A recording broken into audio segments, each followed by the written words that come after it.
अजित पवार गटामुळे भाजपाला गळती. नमस्कार. सोशल चर्चामध्ये आपलं स्वागत आहे.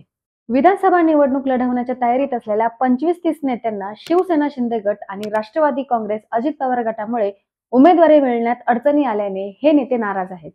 हे नेते राष्ट्रवादी काँग्रेस शरद पवार गट आणि शिवसेना उद्धव ठाकरे गट यांच्या वरिष्ठ नेत्यांच्या संपर्कात असल्याने भाजपची डोकेदुखी वाढली आहे. भाजपला गळती लागण्याची चिन्हे असल्याने वरिष्ठ नेते या नेत्यांशी चर्चा करीत असून त्यांना थांबवण्याचे प्रयत्न सुरू आहेत. व्हिडिओला सुरू करण्यापूर्वी आमचे नवनवीन व्हिडिओ आपल्यापर्यंत पोहोचण्यासाठी चॅनलला सबस्क्राइब करा. महायुतीचे जागा वाटप अंतिम झाले नसले तरी विद्यमान आमदारांच्या जागा त्या पक्षांना जातील असे सूत्र निश्चित करण्यात आले आहे. गेल्या विधानसभा निवडणुकीत भाजप शिवसेना युती होती. त्यावेळी शिवसेनेला मिळालेल्या सर्व जागा शिंदे गटाला हव्या आहेत, तर राष्ट्रवादी काँग्रेसचे आमदार असलेल्या सर्व जागांसह आणखी काही जागांसाठी अजित पवार गटाचा आग्रह आहे.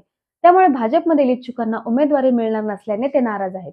हे नेते शरद पवार किंवा उद्धव ठाकरेंकडे गेल्यास त्यांच्याबरोबर जिल्ह्यातील त्यांचे सहकारी नेतेही जाण्याची शक्यता आहे.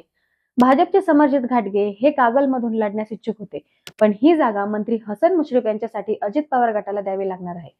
उपमुख्यमंत्री देवेंद्र फडणवीस यांच्याशी अनेकदा चर्चा होऊनही राजकीय भवितव्यासाठी घाटगे यांनी भाजपला रामराम ठोकला.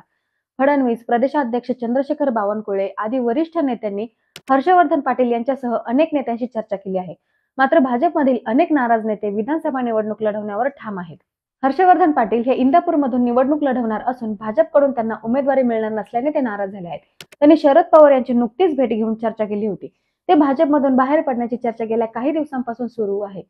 पुण्यात वडगाव शिरी मतदारसंघात सुनील टिंगरे, अजित पवार हे आमदार असून इथून लढण्यासाठी भाजपचे जगदीश मुळीक इच्छुक आहेत. कोपरगावमध्ये आशुतोष काळे आमदार असून भाजपचे विवेक कोल्हे इच्छुक आहेत. अमळनेरमध्ये अनिल पाटील आमदार असून इथून भाजपचे शिरीष चौधरी निवडणूक लढवण्यासाठी तयारी करत आहेत. मावळमध्ये सुनील शेळके आमदार असून इथून भाजपच्या बाळा भेगडे यांना उमेदवारी हवी होती. विधानसभेसाठी इच्छुक असलेल्या काही नेत्यांना उमेदवारी मिळणार नसल्याची चिंता आहे. या नाराज नेत्यांशी चर्चा सुरू असून फार तर 4-5 नेते अन्य पक्षात जाण्याची शक्यता आहे, असेही भाजप प्रदेशाध्यक्ष चंद्रशेखर बावनकुळे यांनी बोललं आहे. तर मंडळी, तुम्हाला काय वाटतं, अजित पवार गटामुळे भाजपला तोटा होत आहे का? हे आम्हाला कमेंट करून नक्की सांगा. आणि जर तुम्ही हा व्हिडिओ फेसबुक आणि इंस्टाग्रामवर पाहत असाल तर आम्हाला नक्की फॉलो करा, म्हणजे आमचे येणारे नवनवीन व्हिडिओ तुमच्यापर्यंत पोहोचतील.